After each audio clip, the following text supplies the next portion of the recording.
What she did to me, Sig?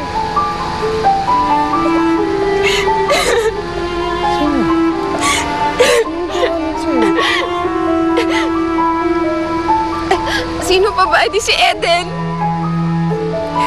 Yung babaeng sumira ng kasal natin. Siya lahat may gawa nito sa akin. Tama na. Nandito na ako.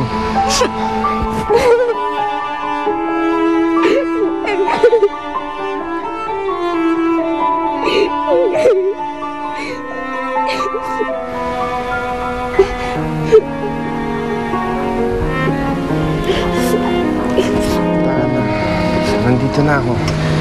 Hindi ka masasaktan. I'm sorry for what I did yesterday. Please forgive me. Ako din. Sorry kung nagalit ako sa'yo. I have every right naman to be angry at you, diba? Siguro ngayon, Sig, hindi na magbabagong isip mo. What are you talking about? Alam ko nagalit ako.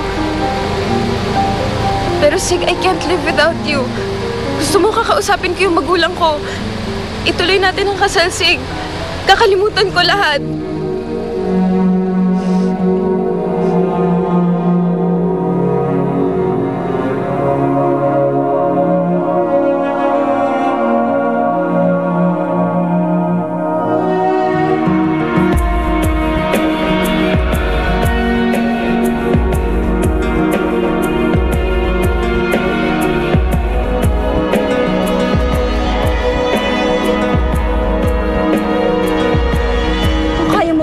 Sarili mo. Sa akin hindi. Nakikita kong ginagawa mo eh. Kung hindi na pa sa akin sa sila. Lalong-lalong hindi siya mapapasama.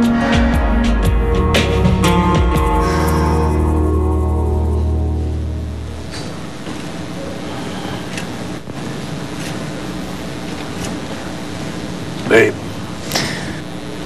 Ramon, bakit maaga kaya tang umuwi? Nabalitaan ko nangyari sa inyo ni Monique.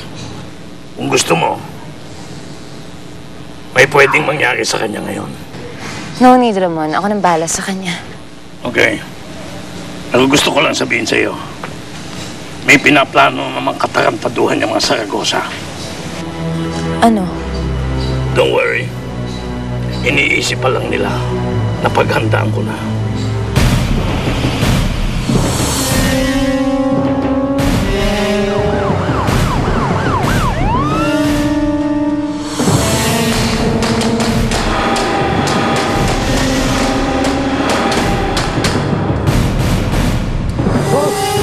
Bisa mo!